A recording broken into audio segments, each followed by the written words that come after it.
বিয়ে আমার সমস্যা কেন তোমাদের? বর্তমানে সিমরান লুবাবার বিবাহ নিয়ে সোশ্যাল মিডিয়াতে বইছে সমালোচনার ঝড়। একটা শ্রেণীর লোক তার এই ইসলামী শরিয়া মোতাবেক যে বিবাহ, সেই বিবাহটা তারা মানতে পারতেছে না, যার ফলে তাদের শরীরে ফুসকা পড়ে গেছে, আগুন ধরে গেছে, চুলকানি শুরু হয়ে গেছে। যেই কারণে ওই শ্রেণীর লোকেরা তার এই বিবাহ নিয়ে সমালোচনা করতেছে। অথচ আমরা সবাই জানি আমাদের দ্বীন ও ইসলাম ও শরিয়া কি বলে। যখন একটা ছেলে মেয়ে তারা প্রাপ্তবয়স্ক হবে তখনই তাদের বিবাহ ফরজ।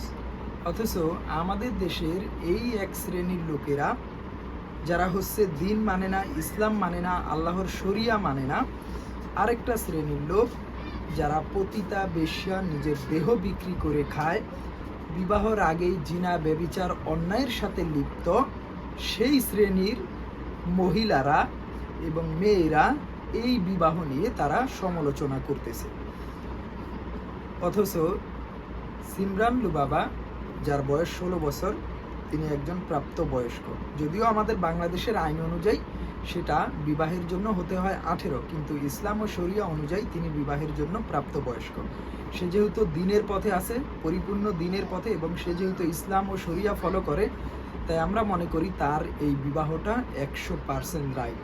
এটাকে সাধুবাদ জানানো দরকার। অথচ আমরা দেখতেছি আমাদের এক শ্রেণীর যে লোকেরা যারা ইসলাম মানে না, দ্বীন মানে না, শরিয়া মানে না, এবং যারা নিজের দেহ বিক্রি করে খায়, পতিতা, বেশ্যা, বিয়ের আগেই যারা অনৈতিক, জিনা, ব্যভিচার, অন্যায়ের সাথে জড়িত, তারা এটা নিয়ে সমালোচনা করতেছে। তাদের কাছে হয়তো এটা ভালো লাগতো যদি শেল্লি বাবা বিয়ে না করে বিয়ের আগেই যদি কোনো একটা অবৈধ সম্পর্ক, বয়ফ্রেন্ড নিয়ে যদি সে জিনায় লিপ্ত থাকতো, তাহলে তাদের কাছে ভালো লাগতো। এখন যেহেতু সে দ্বীন মেনে, ইসলাম মেনে, শরিয়া মোতাবেক সে যেহেতু বিবাহ করেছে, যেই কারণে তাদের শরীরে নাস্তিক এবং যারা ইসলাম বিদ্বেষী, যারা বেশ্যা, পতিতা, তাদের শরীরে এখন ফুসকা ধরে গেছে।